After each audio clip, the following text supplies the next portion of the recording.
Could you also elaborate your views on looking for economic migrants or skilled migrants to add a bit more story to it? Because, for example, if you have an Australian born here, the state or the government spends a lot of time and money to raise that child to become an adult and then start paying taxes. But when you have a skilled migrant coming over to Australia, who's already has a skill, will land here within 3 or 6 months, will find an appropriate job aligned to the skills, and then start paying taxes within 6 months. So that's an economic migrant, but it also gives a short-term economic push to the country that we start getting more taxes at a lower cost to the exchequer. So could you elaborate your views on the skilled migration versus, our own? What's the balance? What's the good balance? You are right, because the people we bring in, we do need skilled migrants, or people that will bring prosperity to the country, and having skills, especially skills that we require, is very important. And I think the government has, and of those 737,000 people that were brought to the country, and of course the government was saying we need these people for their skills. Of those 737,000, only 51,605 were skilled migrants. Mm-hmm. That was a wrong imbalance. So therefore, and of that, and the government was talking about we needed to build housing, we needed skilled migrants to build the housing, tradespeople, and of that only 1,800 were in the building trade.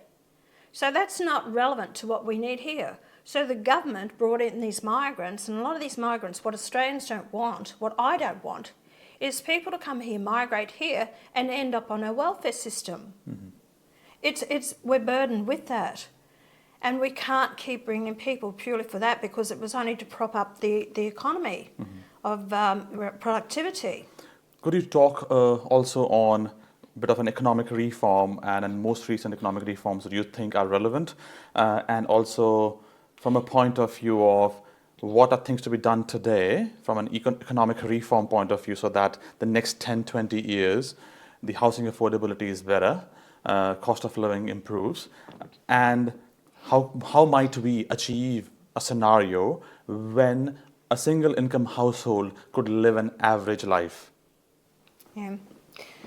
Very hard to say how a single income household can live an average life, the cost of living. The trouble is we're being heavily taxed in Australia. Mm-hmm. We're overtaxed. And government spending is out of control, and there's too much waste of money. The only way a government can actually accumulate money is through business productivity or through taxes. And they haven't looked after the side of it in Australia, when we used to have industries and manufacturing created those jobs. And they're heavy spending, what they've done, on things that are not relevant to creating more productivity, whereas they have to tax the people.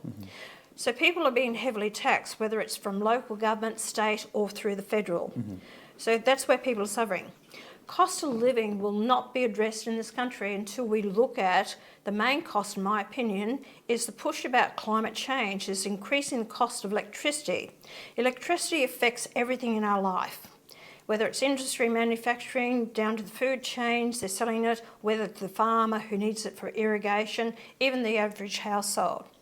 Until we rein in the cost of our electricity, because they're heading down this path of this climate change that we have to have renewables, they are not going to deliver the power, and that's why we've had an increase in power.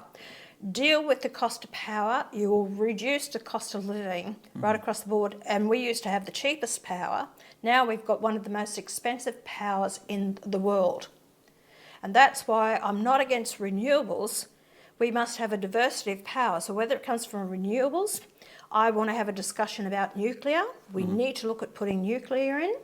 And we also need those coal-fired power stations. We've got the resources here. We need to have gas. That can provide us with the cheap power that we need to drive the country with more prosperity than we are having.